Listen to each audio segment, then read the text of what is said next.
Okay, the club's first ever Champions League knockout game after the group stage. And we've had a transfer window, and I've spent some money. We've got one quite big name in. I mean, he's not very big at the moment, but he's predicted to do big things, and we've signed him from a big club. And also, I've been approached for a new job.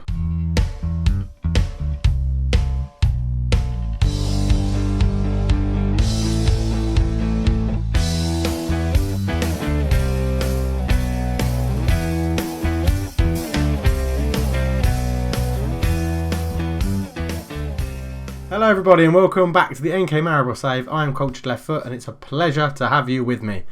Right, let's get into it. So, first bit of news. I got approached by, well, not approached, I got asked in the press, I can't find it now, it's probably what I should have had lined up to go with, that am I interested in the Southampton job? I said, well, I didn't say anything, no comment really, and the board took it as silence is golden and all that nonsense. And it was, interesting because Southampton are in the Premiership, so my reputation is growing, which is very, very good to know. It helps you attract bigger players if you've got a manager with a bigger reputation. On to the transfers. Yeah, we've spent some money. I'm not going to do it in a fancy style because it's the winter window, so there's not much point. We've bought in Bradley. Bradley Danger's gone back to Nancy.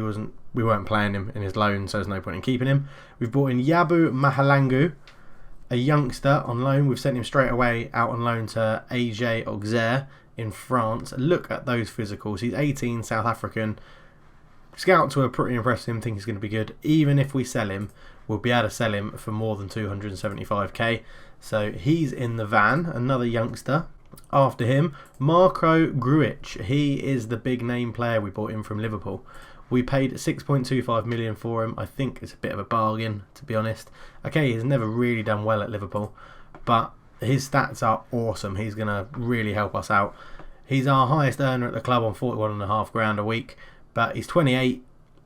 He just looks awesome. He just looks really good. Another centre midfielder though, which is a shame.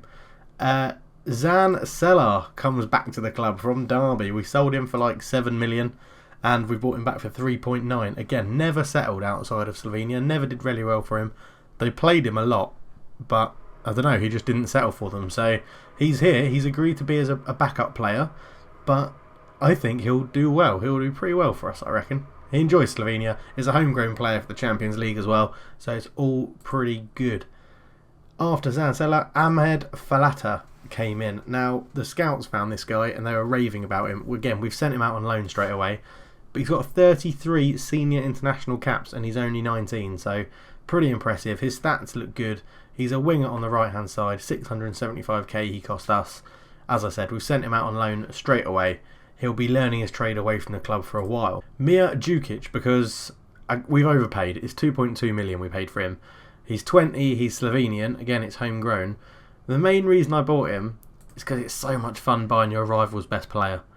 Benfica put in a 2.2 million bid for him, so I matched their bid and then he agreed to move to me, which is awesome.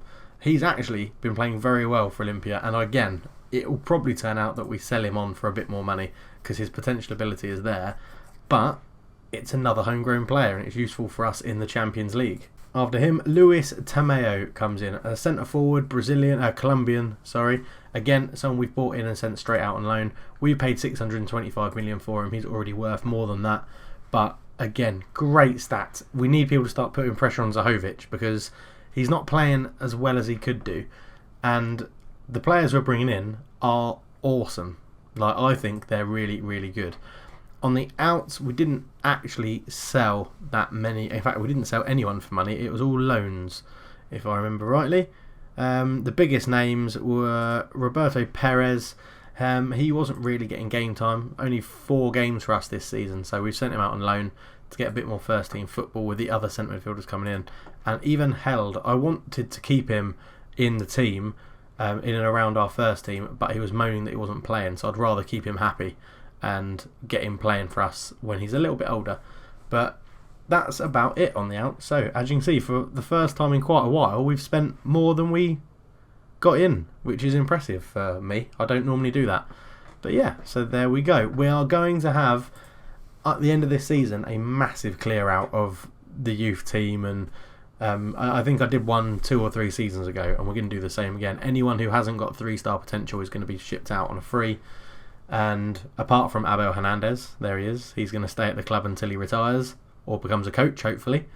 And the under-18s is the same thing. Anyone who's not 3-star potential, according to my assistant manager, is going to be out of the door, which will be most of them. So we'll have to keep an eye on that. Generally, they go to other Slovenian teams and then boost their ranks and they sell them for a bit of money. But yeah, in between our last game and this game, it was the winter break. So what I've done is I went on a tour of England, and then we invited some teams to come and play us in Slovenia. We beat Crawley Town 4-0, drew 3-3 with Leyton Orient, beat Mansfield 4-0. The home games we drew 1-1 with River Plate, beat NK Dob, who are a little Slovenian team, 5-1, and then beat Hajduk Split 1-0 in our last friendly with a 92nd minute winner from Mateja Lovric. But today is Atletico Madrid, and it's the home leg, and I'm very much undecided whether we go attacking or we try and sit back and then nick a goal in the away leg. So it'll be a surprise to you and probably a surprise to me when I pick my tactics about what I'm going to play. So I will see you guys on the game day. Okay, welcome back. So this is how we line up. We're actually going for our 4-3-1-2 formation. On the counter, I just think it will counter-attack the 4-4-2 quite well. So Bacolo's in goal, Stankar at right back, Karic and Hormigo in the middle, Cusarella at left back. Luis Carlos, Takacs and Lovric make the middle three. Dino Blazic sits behind the front two of Musa and Zahovic. Blazic has been amazing when we've played him. And on the bench, Zan Selar comes back. He's been given the number 90 shirt, just to annoy my mate Kelv if he's watching. The Gnome, Bufal, Sancho, Janza and Enderam on the bench with Maric, the goalkeeper. Atletico Madrid line up like this. Oblak's in goal, Mario, Cortez, Bonini, Franceschini, Koke, Ceballos, Klock, Bailey, Santisban and Lukaku up front. I'm not going to go through their subs, I really can't be bothered. Right, kick off. And the game gets underway, and we go, hopefully we'll be able to do something like productive and get a goal or not that much of a beating. Chelsea are 1-0 down. First minute, Inter Milan have scored. We're 10 minutes in and nothing much has happened. Takacs has got a yellow card, which means he's going to be banned for the next game or the return leg as Chelsea go 2-0 down. And nothing is really happening in this game at all, which isn't necessarily a bad thing, because I fancy us to get a goal in Spain. I just fancy us to get a goal. Blazic, oh, Dino's injured. That is a nightmare. He's going to come off and be replaced by the Gnome, who can play there, but he doesn't do Shadow Striker very well. So that's the replacement we'll do. The Gnome is on, who again, the Gnome, actually, we refused a bid from Atletico Madrid for the Gnome in the winter window. So is there a narrative there? Hashtag narrative. Is there a narrative in that? And it's half time already. And at this rate, we're going to have a second game in this episode. And please have some going. Keep it up. Just keep going. We'll go for the El Passionate. There's a lot more to come from you as well. Everyone seems to like that in the game. It seems to be the go-to thing. One of the strikers will be coming off if they don't step up their game. And yeah, the second half is underway. And not, let's have a bit of action, please. Game. Preferably around the Atletico Madrid goal area, as they've made their first sub and Rashika has come on and their second sub as well on the hour mark. Neither of the strikers have improved, so let's go for the partnership as it was back in the day. Zahovic and Zan Selar up front together. Takacs is on a 6.9, not playing brilliantly, but we've only got one sub left. Oh yes, you'll notice as well the absence of Grucic, the new signing who I said is amazing. He's ineligible to play because he's already played for Liverpool in this competition, so that's very, very annoying. Stankar with a throw into Selar, back to Stankar. Ball in, headed clear, it falls to Lovric, but Rashina picks it up. Lukaku. Oh, here comes Atletico Madrid on the counter-attack. Good save from Bacola. And he keeps us in it, and it's 0-0, but they have a corner. What can they do with it? Koke to swing it in. It's headed away. Mama. Was he our man? Lukaku turns, shoots, he's fired it wide. And is oh no, it's Emmanuel Mama, the really, really good wonder kid at the beginning of the game. But we're going to make another sub. I sort of want to take the Gnome off. He's been pretty poor, but I'm going to take Takacs off for Enderam and we'll just go from there. I can't afford him to get a red card. I can't really afford Sven Karic to get a red card either. But it's been a very even game. We've dominated the possession. We've had one more shot, same amount of shots on target. Both had a half chance. They've had a clear-cut chance. They missed it. Can we nick something at the death? But it's a highlight to Atletico Madrid. Ball in. Karic heads it away. Cusarella brings it forward to the Gnome. The Gnome to Lovric. Lovric to Enderam to Luis Carlos. Good football, keeping the ball. Cusarella brings it forward. He's tackled by Mario far too easily as Madrigal gets the ball. I think that will be that, hopefully, now that they're on the attack. He puts a really poor cross in, and it'll be 0-0 in the first leg. And I've just noticed Chelsea have come from 2 goals down after 12 minutes to win 3-2. So I'm going to tell the guys that I was unlucky. Nothing too much wrong with that. A potential serious injury. Oh, good. He's injured for 4 to 5 months. Torn after sprinting. Ouch. Okay, don't worry about your injury. It won't let him get the better of him. Good lad. Right, I'll do this press conference. And do you fancy a game against Radamel, or shall I just do the second Atletico Madrid game?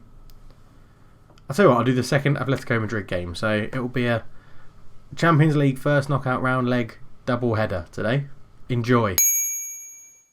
Welcome back. The second leg of the knockout round. We're away in Spain. 0-0 in the first leg. Let's see how we get on. Oh, before we go to it, Southampton did actually offer me an interview, so I turned it down because this is a one club save. As we all know, we're going to win this competition with Maribor. But yeah, it's interesting to know that Southampton were keen to give me an interview. And the board have agreed to expand the stadium after I moaned at them. So there we go. Subject to approval, they increase the stadium capacity to a provisional 14,415 seats. This will cost in the region of 1.3 million, which will do absolutely nothing to the finances. See you at kickoff.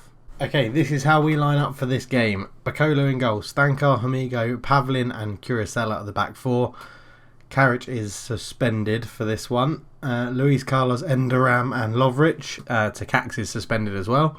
The Gnome sits behind Musa and Zahovic up front. On the bench we have Maric, Janza, Buffal, Selar, Gusek, Iwobi and Sancho. They line up in a 4-4-2 again, so I'm hoping we can nick a goal. No Lukaku for them in this game, not at all, not even on the bench. Oblak is in goal. Other than that, the lineup's pretty similar to what they played last time, so let's crack on and get on with the game. Team talk's gone really well, everybody's happy and up, and it looks like Atletico Madrid are going to come and attack us straight away. We are playing countered, so hopefully they'll play into our hands. We're on structured. I'm tempted to move that to flexible or fluid, but we'll see how it goes. Here come Madrid, and they've hit the post in the first 28 seconds. So yeah, they've set their stalls out that they're going to attack, which could be a bit of a problem. Yeah, let's put that to flexible. Let's see if get all players contributing to a bit more of both the attack and the defence. As here come Atletico Madrid again. Bailey into Asenji. Bacolo couldn't keep it out, and we're 1-0 down after 29 minutes. Damn it. You see it in 3D, a big wide pitch, and they make use of it. Bailey gets around his man, pings a cross in, and really Hamigo, I think that is, should do better. Or is it Pavlin? It's Pavlin, yeah. Should do better as the defender. Yeah, not brilliant this. Asensi. We have got players on the bench that can mix up the formation and let us go a bit attacking, which we're going to have to do now because we've got a score. So Santesteban gets around his man, holds it up, and they've hit the crossbar, and Bailey clears and Koke misses an open goal. We should be 2-0 down, quite easily 2-0 down. Time ticks down to half time, and we're just not in this at all. So we're going to mix it up. We're going to go to the normal formation, as we call it. Muset's going to come off and be replaced by Sancho. Buffal, what midfielder's doing what? So yeah, the Gnome. Buffal's going to come on to replace the Gnome. Lovric, yeah, they're all right. Okay, come on then, boys. Show me what you've got. Come on. We can still come out of this match with a win. Seem to lose focus. We've gone off anyway. Into the second half, and we need a goal. That is all we need. One goal, and we'll go through on away goals, but we need that goal. Lovric to hit the free kick. Oh, and he's put it in! And we've got our away goal early in the second half. The youngster, Mateo Lovric. That was a superb strike from the free kick. And let's see it in the gloriousness of 3D. Lovric pings it in over the wall. Keeper's got no chance. Oblak in goal. And that is a superb goal from the youngster. He's given us a lifeline, and I should really drop it back to counter-attacking. Atletico Madrid are in. Bacolo saves. Right, let's drop these guys back a bit. Support. Support. And we'll just leave Zahovic up front on his own on attack. And we'll drop this back down to defensive and flexible. No, don't bother looking for the overlap, but don't run at the defence. Don't be more expressive. Don't need to pass into space anymore. Definitely don't keep a high line. We'll drop that back to normal. We won't waste time just yet, but we will do from probably about the 75th minute onwards. So hopefully time will just tick down now, and we can get a monumental, well, I was going to say victory, but it's not a victory, is it? It's a draw that puts us through, which is always quite confusing. Oh, time has shot by, so we're going to start wasting time now, and I don't really want to change anything because we're playing so well, and we've got our away goal. Buffal with a free kick, in it goes, it's cleared, and that was a terrible free kick, and Atletico Madrid are coming on the counter-attack, chucking men forwards. Madrigal, it's a terrible cross, and it will just waste a bit more time, which is fine by me. Right, we are going to make our final sub to waste some time. Luis Carlos is going to come off, and who's the most defensive player I've got? Probably Gusek. Do I want to do that? I don't want to do that. I don't want to risk anything at the moment. Iwobi's going to come on. Buffal can sit in that centre midfield role, and let's just pray that doesn't mess things up. As we're into injury time, that's got to be it. Buffal with a free kick in. Oblak catches. Come on, blow the whistle. Blow the whistle. He has blown the whistle. We've knocked Atletico Madrid out of the Champions League. Wow. What a performance. That is unbelievable. We were qualifying to the next knockout rounds, and it was just, I can't believe it. This is absolutely superb. So, well, there we go. The prize money we've just got from that has just covered our stadium increase, and we're still in it. We're still in the competition. This is absolutely amazing. Sorry, I don't really know what to say. Unbelievable stuff. I'm really pleased we got the victory. We won't get ahead of ourselves. Take it one game at a time. Wow. Absolutely amazing stuff. As Chelsea absolutely smashed into Milan. I can't believe it. We beat Atletico Madrid on away goals. Absolutely superb. That deserves a like for this video. Share it around. Little NK Maribor marching on in the Champions League. Oh, I have no idea when the draw is, so I think what we'll do is we're gonna leave it there. I think if I go, say when it is, Champions League quarterfinals. Can you believe it? So the draw will be after the next legs, which is the 12th. Oh, they're today. So let's have a look. We'll see what happens. We'll just stick with it and keep going. In the meantime, might extend the episode a little bit more than I want it to. Oh yeah, and we got our new youth candidates. They were awful. There was one that was only like half decent, but that was about it. Oh, it's miles away. Right. Yeah, not going to include that in this video. It's too far away. So what we'll do is we'll end it there on that magnificent ending where we put Atletico Madrid out of the Champions League, and I will come back for the Champions League quarter-final, I guess, and I'll see you guys there. Thank you very much for watching. If you've enjoyed that, and you must have done, please leave a like, and there'll be another video with you tomorrow. Catch you guys in a bit. Cheers.